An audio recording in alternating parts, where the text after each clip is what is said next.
Hello and welcome to the Car Care channel. Turbocharging in modern cars have become kind of the standard, and I feel like the last company to the bunch is Toyota and Lexus. This is what we specialize in on this channel. Here's a turbo right next to me. In today's video, I'm going to walk you through how a turbo works internally, what is this magic little device is doing for reliability or unreliability. We're going to talk about the different designs of turbos and their different components, what complications they add to a car, what is their primary function, and most importantly, toward the end of the video, we'll briefly touch base on if you have a modern turbo, Toyota or Lexus, how do you make sure you get the longest life and the highest miles out of them while avoiding issues right after this.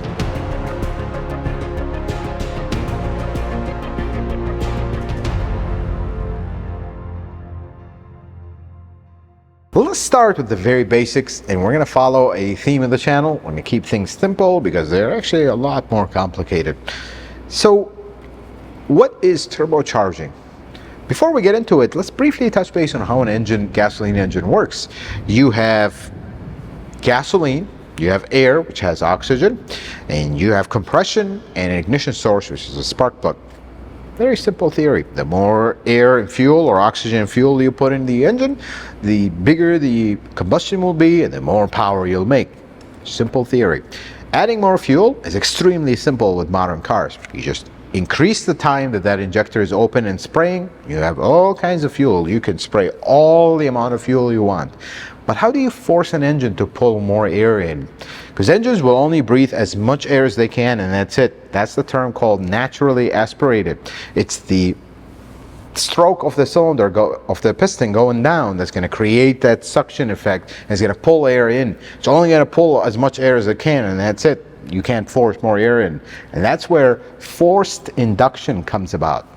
That's when you are mechanically forcing air into the engine, and then you add more fuel, you have more power.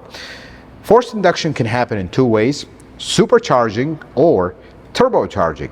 We're going to briefly touch base on supercharging because it's not as prominent anymore in modern, at least modern Toyota and Lexus. Supercharging is you just have a giant pump that is belt driven.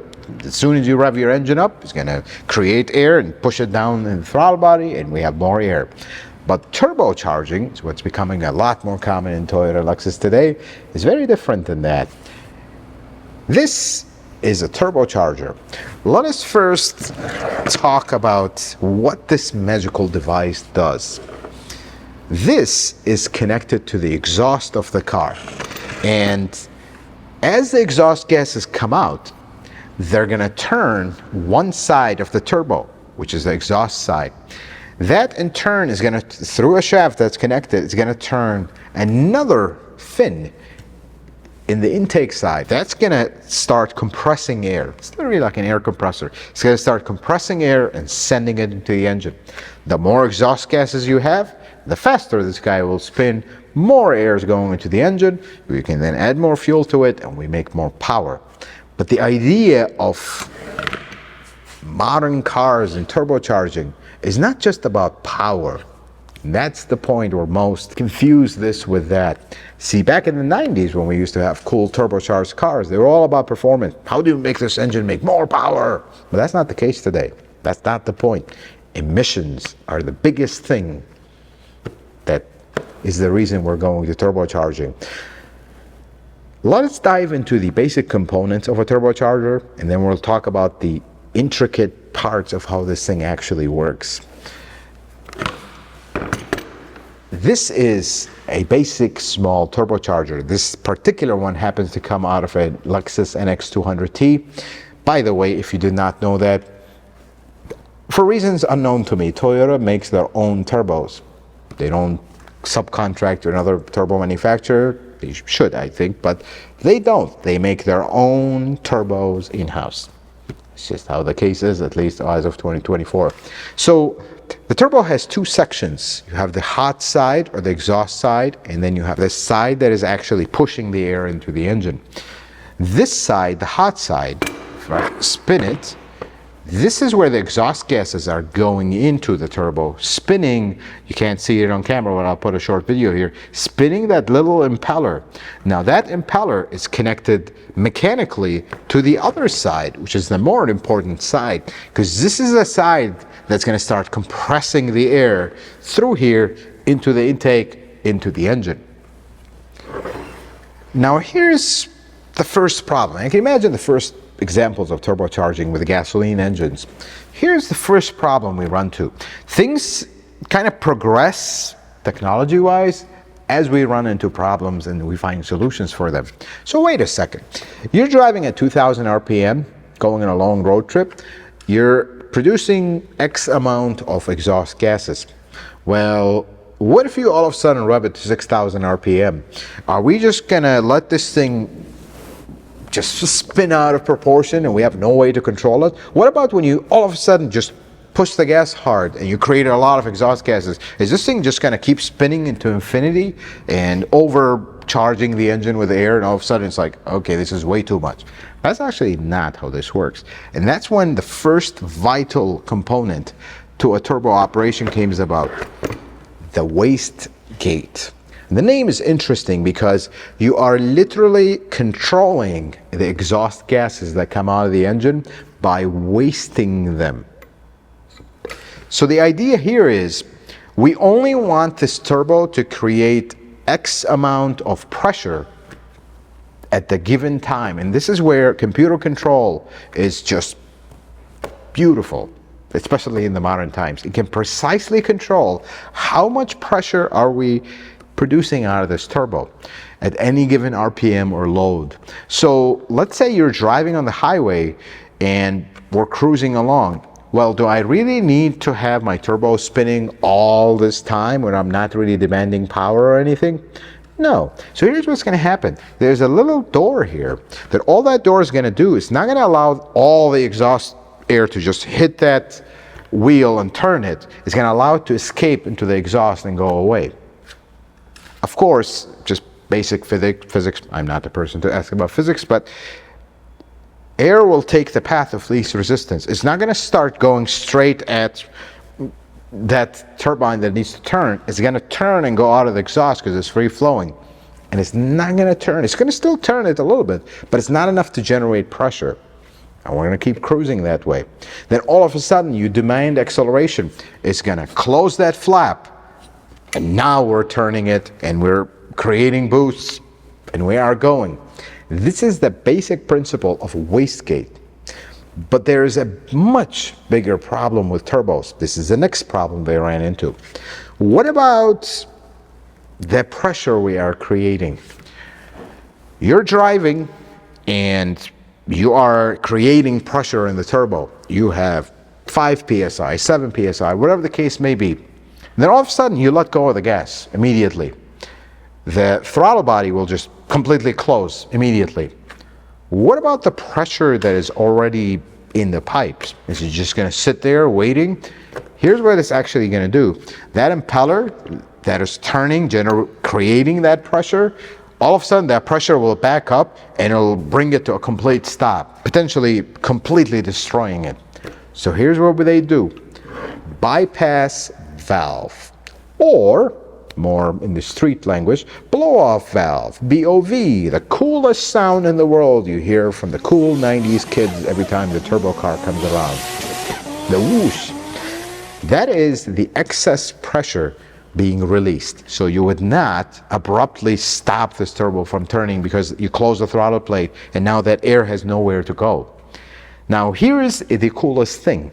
Did you know that the cool sound that the 90s turbo cars will make when you let go of the gas, that's actually wasteful and it's actually not efficient. You are releasing this air that the engine worked so hard and the turbo worked so hard on creating to the atmosphere. You are losing that pressure, basically. Here's what this actually does instead. This is the outlet. This is where the air, pressured air, will go out into the engine. If you all of a sudden send air this way, you'll abruptly stop the flow. This side is with the air intake, where this turbo takes the air in to send it. So if you all of a sudden send pressurized air this way, you're only going to spin it faster and kind of help it spool up so we are ready to go the next time. Modern cars, that's why you don't hear that whoosh in modern cars. This is not about performance, this is about emissions and efficiency.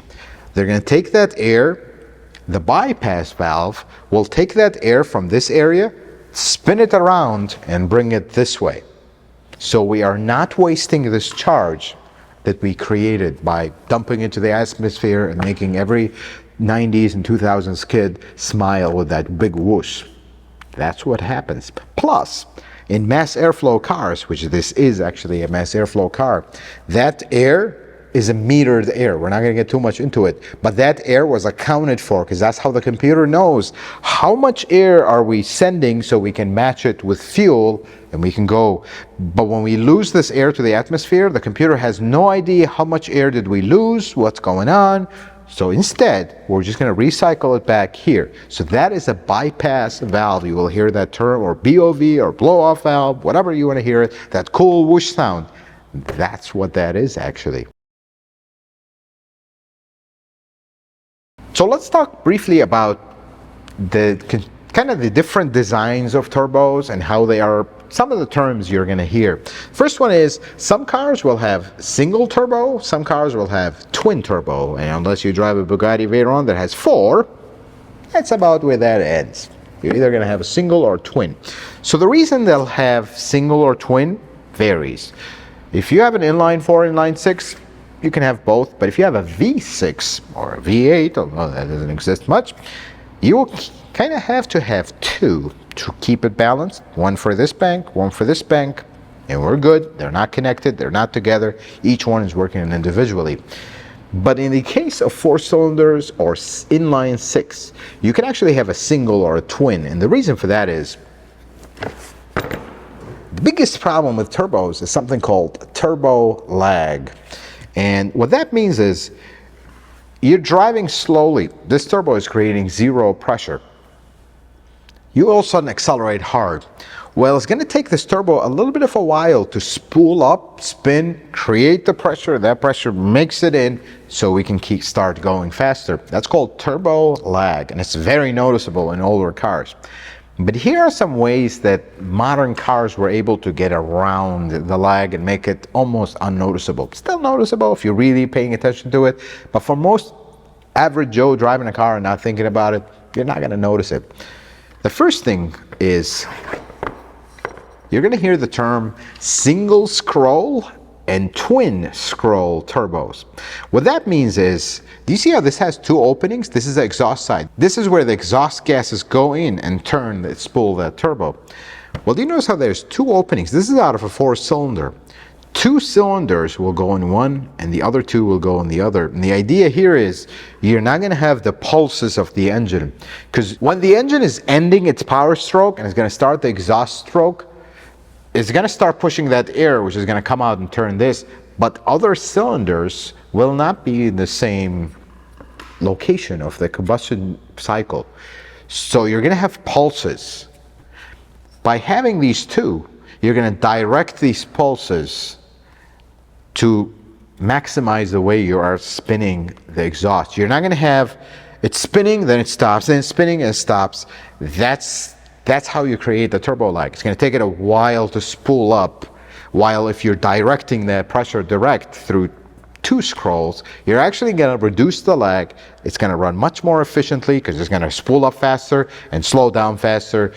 Things will be much more efficient. Single scroll turbos will not have the divided exhaust. It'll have just one giant opening. All the pulses are going to go to the turbo. There are advantages of that, but the advantage of that is usually in performance cases where you don't have this restriction, because this creates a restriction. But in everyday cars, this is the best way to have it. When you hear the term twin scroll turbo, it's actually meant to reduce the lag. And the next term with turbos that you're going to hear about, maybe not lately, but in case you run into it, sequential turbos. That is the interesting part. Sequential turbos, like for example, Mark IV Supra or 1JZ twin turbo, stuff like that. They'll have twin turbos, but they're actually not exactly going to work the exact same way as two individual turbos, just sending air into the intake and we're done. See, the sequential turbos is there'll be one smaller turbo and one bigger turbo. The bigger the turbo, the harder it is to spin it. The smaller the turbo, the easier it is to spin it, but then you're not going to be able to generate as much pressure out of a small turbo versus a bigger one. So the sequential is they'll have two turbos, one smaller than the other. The smaller one will spin very fast and create that initial burst of boost until the bigger one catches up because it is slower to spool up. So it's kind of going to create a ramp of pressure where you almost feel like there's no lag. That is the purpose of the sequential turbo. However, this is where the sequential turbos are kind of a thing of the past almost, because the twin scroll design actually kind of does the same thing and sometimes does it better. So you won't see a lot of sequential turbos. And one downside of sequential turbos is they don't last very long because that tiny turbo usually loves to go, and because it's usually over revved and it creates a lot of heat. So sequential turbos, not the greatest idea. That's why we have twin scroll. Twin scroll, not to be mistaken with sequential being dual turbo. Twin scroll is one turbo. Now that we have an understanding of the turbo operation itself, let's talk about the rest of the stuff, because you can't just plug this thing on the exhaust and run some pipes and let's hope for the best. It's a lot more complicated than that. See, the problem is with turbos, they spin at ridiculous RPMs. I mean, you will see turbos occasionally, just occasionally, running at 10,000 RPM. Sometimes they'll go as high as 24,000 RPM. Now, can you imagine your engine spinning at that speed? This little guy will spin at those speeds. That's how intense this is. So because of that, you have two methods of cooling, because this thing gets extremely hot. They usually will run oil, which is the #1 cooler for this. They will run oil here to lubricate the bearings, the shaft, and to actually cool the turbo. And then you'll also have coolant running here as an auxiliary to also cool things, because you gotta control the heat here. And because of that heat, the air that comes out of it that is gonna go in the engine is extremely hot, because this gets very hot. So here's the problem with hot air, and we're gonna slightly get scientific here. Hot air is less dense, which means it contains less oxygen. We don't need the nitrogen in the air to run the engine. We need the oxygen. So we need the oxygen content to be high. The only way to do that is by cooling that air. This is where the term intercooler is. You will never see a modern engine with no intercooler, because it's completely counterproductive. You're just going to be pumping hot air into the engine and we're back to naturally aspirated. It doesn't mean anything. So an intercooler is a form of cooling that air that's going to go into the engine. And we have, in the modern cars, we have two ways of doing that. First, we have the old school way, the air-to-air intercooler. You basically have the air that's coming out of the turbo is going to go to a radiator that sits in front. That air will hit and will cool down. Then that colder air will go into the engine. That's method #1. That is the old school way. Simple way, a little bit complicated with piping, but simple. Then the modern way. Well, what if it's super, super hot outside? How are we gonna effectively cool that charge? We're not. We're limited by the environment and how fast we're going. So they started using liquid to air intercooler. They use coolant to cool the charge, which now we can control that coolant. We can cool it. Fluid has a much better cooling effectiveness than air. And that's how they do this. Usually a separate circuit, because you don't want that hot coolant from the engine and the turbo to be cooling the charge. They have a separate circuit with very low temperature coolant that will actually cool the charge. Very cool stuff. Something we didn't talk about, the wastegate. How do you control that? See, there's two methods of controlling that. The wastegate needs to be precisely controlled because we're not going to have it either fully closed, creating maximum pressure, or fully open, creating almost no pressure. We sometimes will need to limit that pressure. We want to get to 7 psi and stay there. So we're going to let this turbo spool. As soon as we hit 7 psi, we start opening the wastegate, opening it until we see it drop, then we keep it there because we're going to stay at that full pressure. The way they control that is also two ways. Either vacuum controlled, which is the old school way. They'll have a little electronic valve that takes vacuum from the engine and applies it right here to this is actually a vacuum controlled turbo. This little vacuum actuator here, you apply vacuum to it, it's going to close it, you let go of the vacuum, it's going to open it. So the way they're going to do this is they're going to something called pulse modulate the valve. You're going to apply power to it, let it go, apply. So eventually the plunger of the valve will open halfway, and you can completely control how much this is opening or how much vacuum is making its way here. That is the old school way. Very simple. You have this little ancient thing here, arm, wastegate, door, and then a little valve that the computer controls, and then two vacuum hoses. Very simple. You cannot be simpler than that. Then come the modern times, which I actually dislike them because of the complication and how prone they are to failure.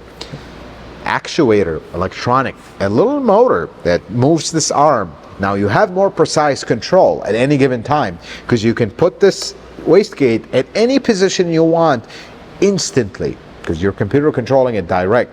However, that is an electronic part, and that electronic part sits directly on a very hot turbo. That's the downside to it. So these are the two ways they're going to control the turbo output or the pressure.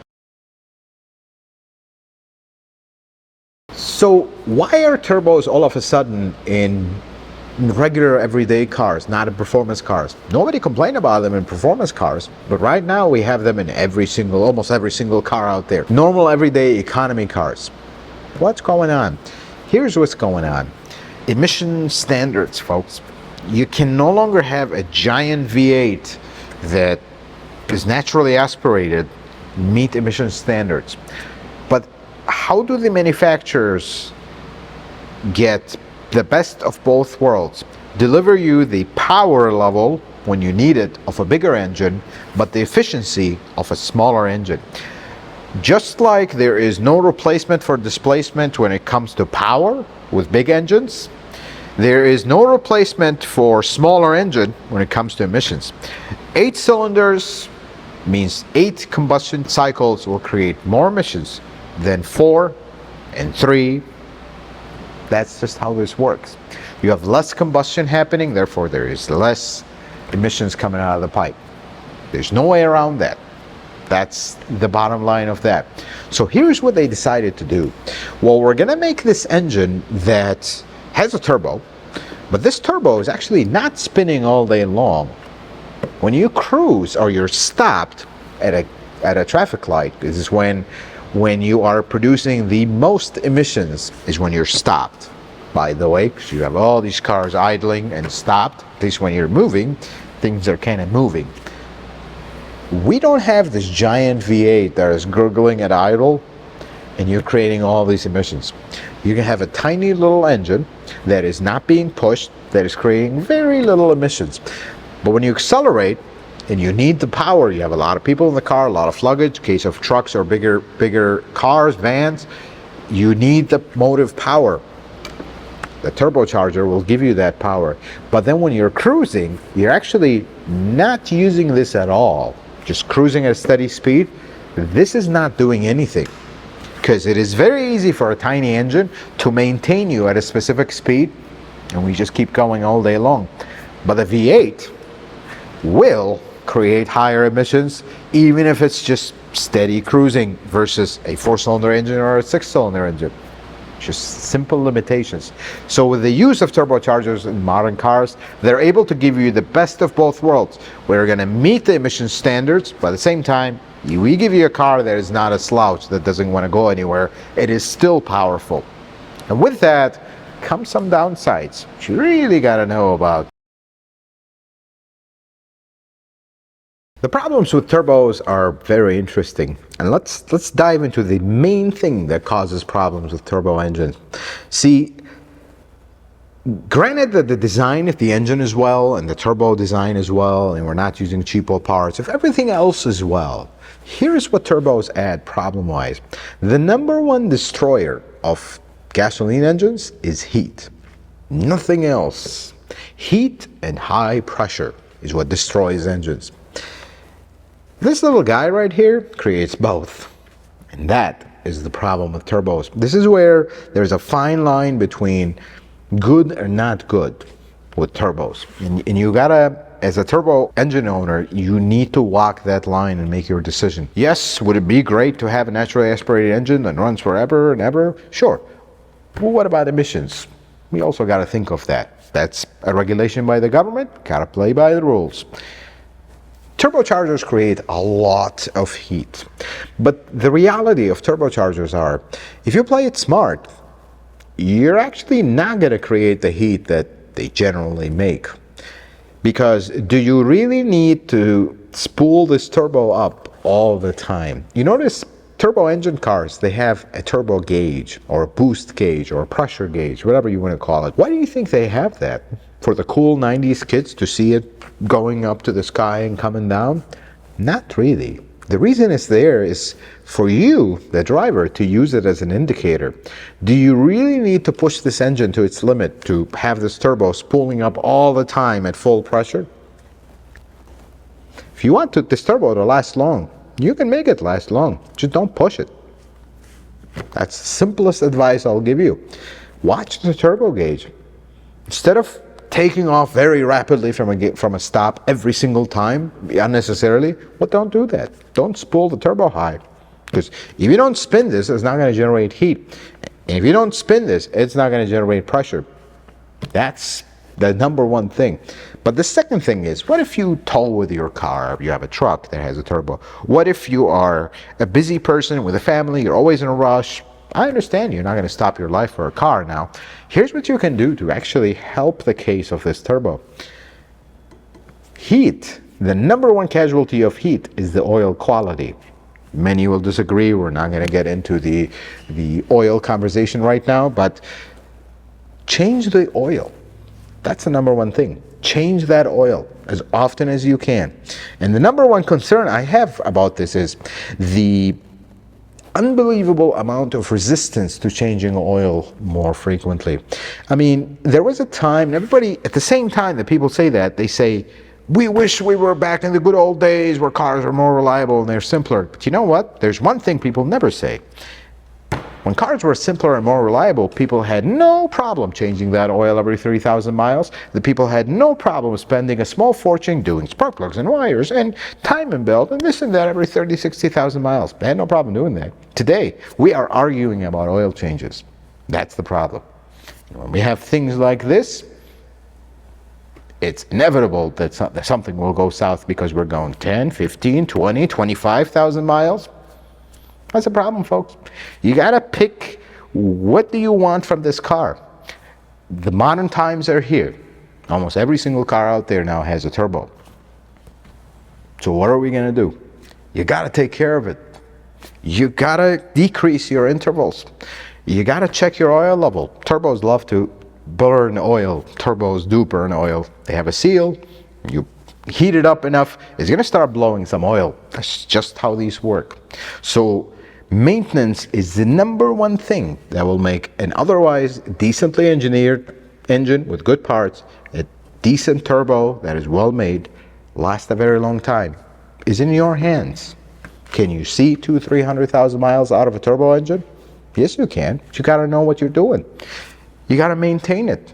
The number one thing, oil changes. When you just towed a giant 10,000-pound load and you've been flooring this engine all hours and hours and the turbo gauge was constantly being maxed, you come to a stop, you just shut it off immediately. Well, what about that oil that is super hot inside of here? It's just gonna cook. It's gonna cook the turbo and it's gonna cook the oil. And then we keep doing that for 10 or 15,000 miles. Well, and then something fails. We start blaming the manufacturer. Did we actually scan through what we are doing? Because this is in the owner's manual of every turbo car. After high load, you gotta let this guy cool down. And the only way you can cool this down by letting it run without load. It's not spinning very fast. Oil and coolant going through it. It's gonna cool it down. And it's rapid. Folks, I have a video dedicated on how do you make your turbo engine last longer. I'll leave it right here where we went into extreme detail on every little thing. But maintenance is key with these. I will say it one more time. Don't go into the competition of how long can I go on my oil change and get that clean bill of health from the oil analysis, whatever. Take care of your car and it'll take care of you. That recipe applies now more than ever. And remember, the good old times where I think cars were simpler and things were basic, people maintained their cars well. That's the only missing part today. So I'll leave that one up to you. And folks, that is how a turbocharged works and how it has kind of slowly crept in every single car we can buy in 2024, almost. I will leave you with this. Take care of your car and it'll take care of you. Granted, everything else is done well. Folks, I hope this video was helpful and informative. I hope you learned something new. If you like it, consider giving it a thumbs up. If you're not a subscriber, consider subscribing to the channel. Check out some other videos. Until the next video, folks, may the Lord bless you and keep you, and you have yourself a wonderful day.